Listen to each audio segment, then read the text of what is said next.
We got more clips from minicamps and OTAs, and today we're looking at the Buffalo Bills, and we're getting another look at Josh Allen. We're going to look at him wrap up minicamp, work through some drills, toss the ball around, and all that. But before we do, you need to click that subscribe button right now. We're going hard in the paint, looking at the rookies every single day during these camps, from rookie camp, OTAs, to minicamp, to training camp.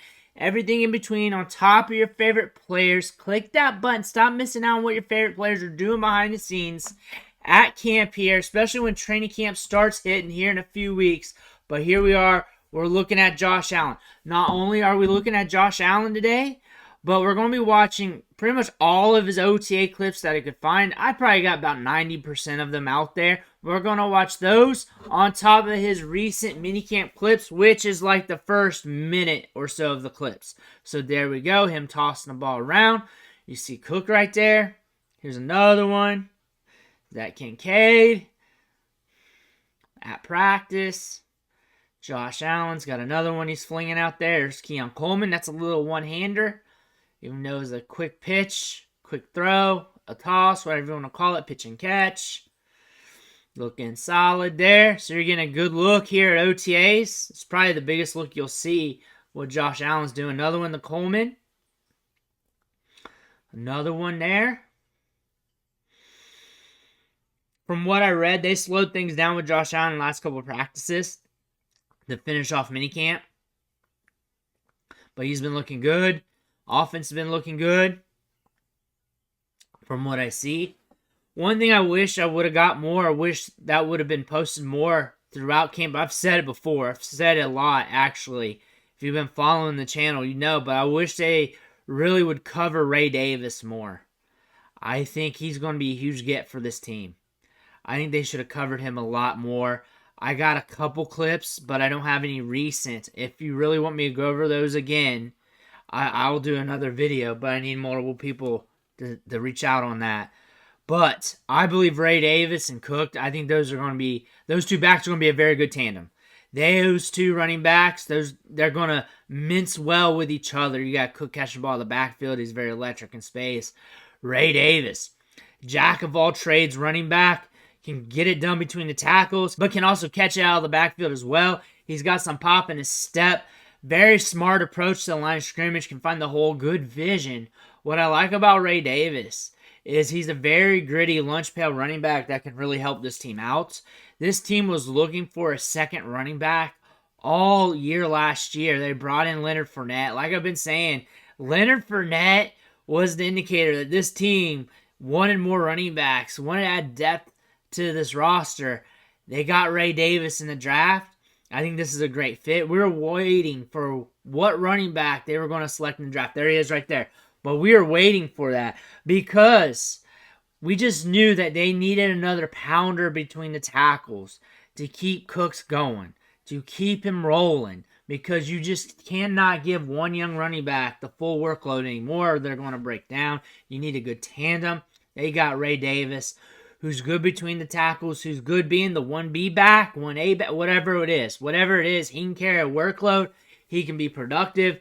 He can keep it moving with this team if they need to. There's Cook right there. And you know what? I think this is going to be a great duo in the backfield. Looking at Keon Coleman, though, great wide receiver for Josh Allen. He's what Josh Allen needs. A wide receiver that gets downfield, that's strong at the catch point to where he can push it downfield. They're retooling the wide receiver depth chart. Gabe Davis gone. Stephon Diggs gone. They picked him up in the draft. Big play potential out of him. And should be an upgrade over Gabe Davis instantly. Give him a little bit of a rookie ramp up, but not much. Stick your hands. Can get downfield over 20 miles per hour. Graded at the combine. The 40 did not grade that, but he hit the miles per hour mark on the field. In the drills. All that stuff. He can get downfield. He's got sticky hands. He's not a separator. You may want to get another wide receiver down the line sometime to get really that Stephon Diggs roll back, a guy that can really work the short to intermediate. But you got Keon Coleman with immense upside here. Give him some time. Give him some grace, Bills fans. Be patient with him. But he has a lot of potential, and I feel like he went to the perfect team for his skill set. He can get downfield. He can be that guy that's down there in the deep third Josh Allen loves to push it deep. This team likes to get vertical. You can't argue against that. You got the piece that can excel with that. So he's going to marry well with what Josh Allen wants to do, with his philosophy, the team's philosophy. Good at the catch point, sticky hands. And they've made a good indicator that they want to continue with this with the other players they brought in, like a Chase Claypool and the other wide receivers. Look for Curtis Samuel to be there, short to intermediate, getting yards after the catch.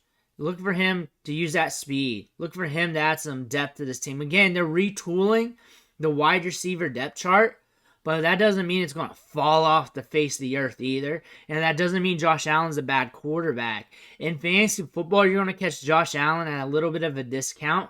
Maybe not so much in redraft, but maybe a little bit in dynasty. And if so, you may want to cash in, especially in Superflex, see if he's a little bit more liquid. He may be just more liquid than he is a discount. Like, I would not give him up because I know in a couple years, this depth chart's going to be retooled. It'll be back to where it was. And I know he's got a rushing floor. I know he likes to push it downfield with the deep balls. I think Josh Allen is a guy you want to kick the tires on, see if you can catch at a discount, see if it's possible. May not be. I wouldn't be just giving him away at the discount. I wouldn't be doing it. I'd be just holding and say, hey, this is part of career volatility in Dynasty Fantasy Football value. Bills fans, now that I talked fantasy football, what you can gain out of that is that people are sleeping on your quarterback, people are looking down on your quarterback, people are sleeping on your team, but really people are trying to buy in as well, which means there are people that secretly think you can exceed expectations and that the market is secretly hot, which does not make sense. But that's what you're getting from the fantasy football market, that people are seeing this as a buy low opportunity, that the masses, the big media is spinning things in too much of a negative light to where that you can get excited about this team, that it can exceed expectations still be very, very competitive. And that's what people are trying to do in Dynasty Fantasy Football. They're trying to buy low on Josh Allen on the market, trying to get him with cheaper draft picks or whatnot, or see if he can be a little bit more liquid on trades. So they're saying that the Bills are under the radar for what they are, but still a very good team with Josh Allen at the helm. So don't be sleeping on them because people are still buying in on him with actual money. Actual money in these dynasty leagues. That's what I'm saying. The people are trading in to get him on their teams, which they're actually using their own money in their leagues, their buy-ins, to make sure they can build their dynasty teams. That means there's a lot of people there still in on Josh Allen, even though we're transitioning from Stephon Diggs, Gabe Davis and company to this new wide receiver depth chart. That's something you can look forward to when we're talking about the clips. It's OTAs, it's minicamp. He's looking good. We're not hearing anything bad. The wide receivers are looking good, but again, it's against air, but at least it's not bad. At least it's not bad. Everything's looking good. Everything's looking solid. But minicamp's wrapped up. We're going to start talking about high school recruiting going forward, and then once training camp pops up, we're going hard in the paint looking at these clips. I'll have more clips than anybody else, but let me know what you think in the comments below. Make sure to hit that subscribe button on the way out. One, thank you for watching. Catch you on the next video.